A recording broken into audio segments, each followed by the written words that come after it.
In the first project, I have studied the ceramic art regarding the intention of producing new form of traditional art through architecture for the 21st century.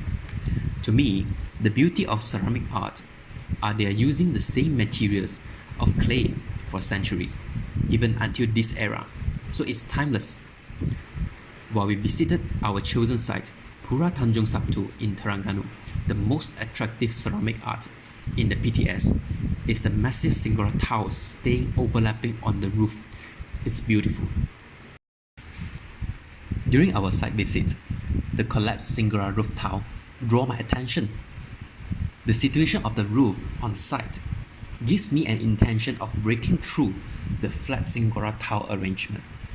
Hence, a movement is given to the overlapping tile design on my building skin development.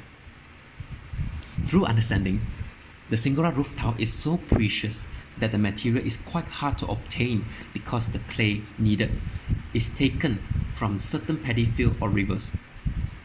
The most unique character of the singular tiles is actually the method of production, which using both human feet. Based on studies, the movement of producing tiles is quite similar to traditional Malay foot massage. Hence, the movement of footwork contributes to the strength outcome of the tiles. Then this gives an idea of movement. I have done several case studies in several aspects, and I experienced the overlapping and movement idea of form through models and sketches. And this is the initial idea of the building skin, and the overlapping character is applied on the skin while giving a motion to it.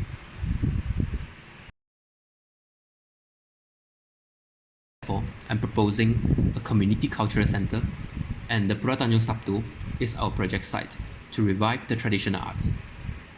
One of the project issues is lack of development of traditional art and craft in Kelantan and Terengganu. There are only few regions of craft execution in the states. Besides, lack of collaboration among the regions hinder the joints of cultural activities. Therefore, new architecture project tends to achieve the following goals. Number 1, preserve the special quality of ceramic and clay art. Number 2, maintain the execution and operation of the ceramic and clay art. Number 3, move forward by developing innovative art and craft through education or external cultural showcase. Last but not least, raise the exposure of ceramic art. The target users will be the tourists, professional ceramic artisan, junior ceramic artisan, and the local villagers. While the tourists are categorized in visitors, invited guests such as batik artisan, timber craft artisan, and lastly, the education groups. The existence of the PTS during the previous time has been increasing the cultural awareness and the appreciation amongst the villagers. So the refurbishment is going to bring back the atmosphere.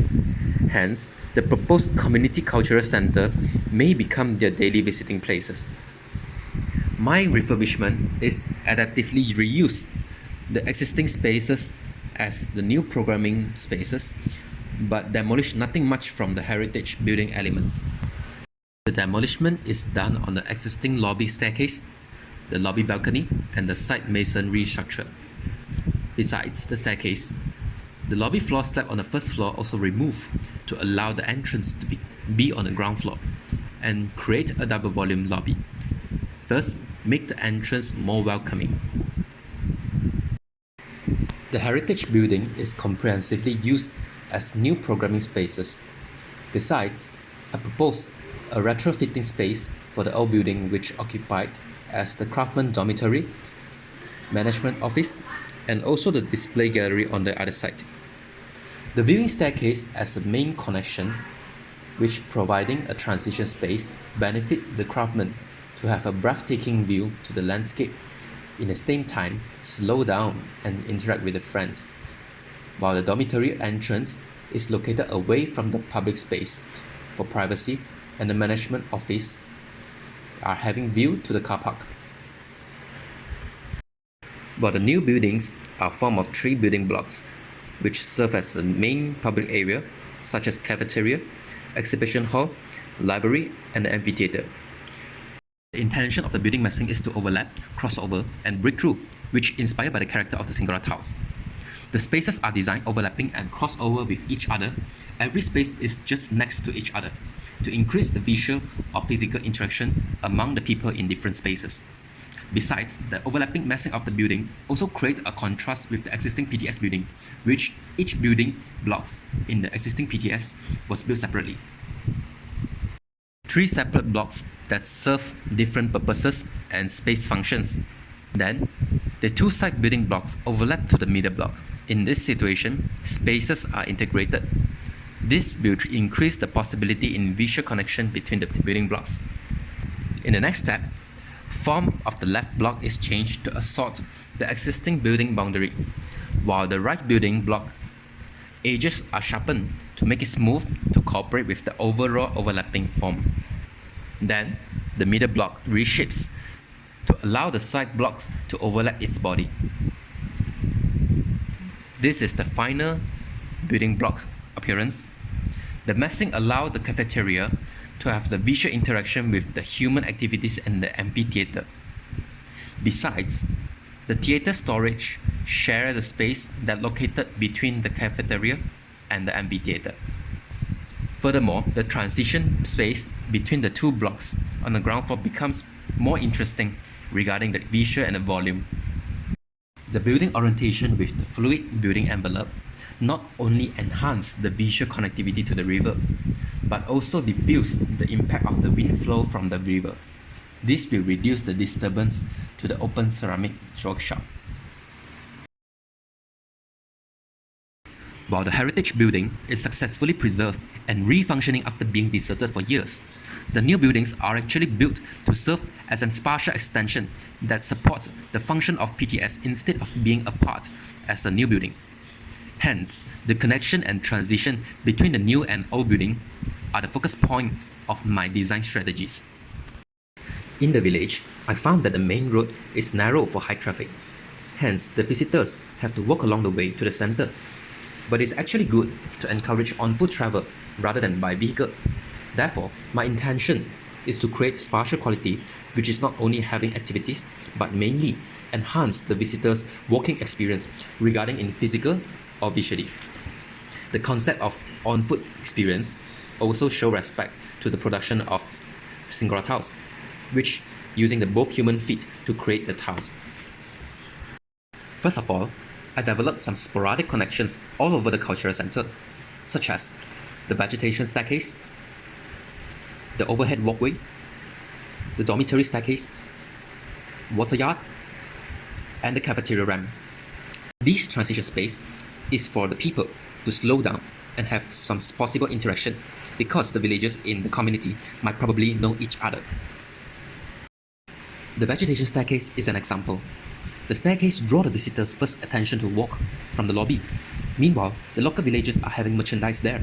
There are sittings implemented in between the risers, allow the visitor to stay with the nature and slow down to meet people. And the staircase gives freshness to the visitors as the craft merchandise can be swapped between the periods.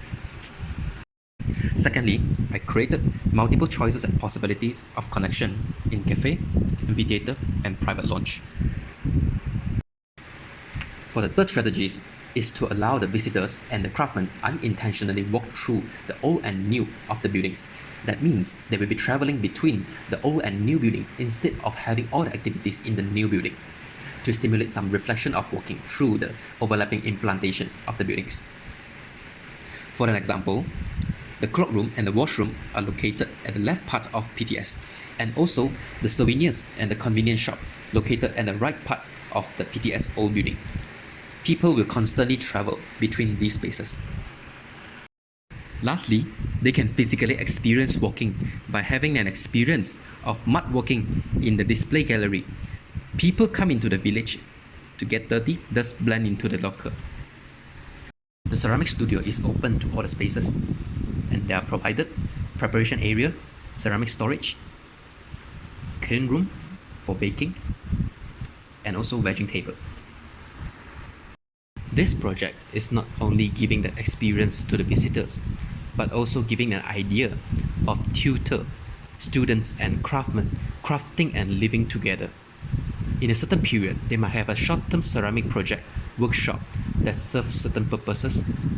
The center space gives an atmosphere of being close to each other, while the project may take weeks or months. While the dormitory are located right in the heritage building blocks, this gives an experience to the craftsmen of evoking some historical memories and imagination when it comes to the center to execute the project. This will shape the body and mind of those young ceramic craftsmen unconventionally. Hence, not only the visitors, but the craftsmen also have to be well treated.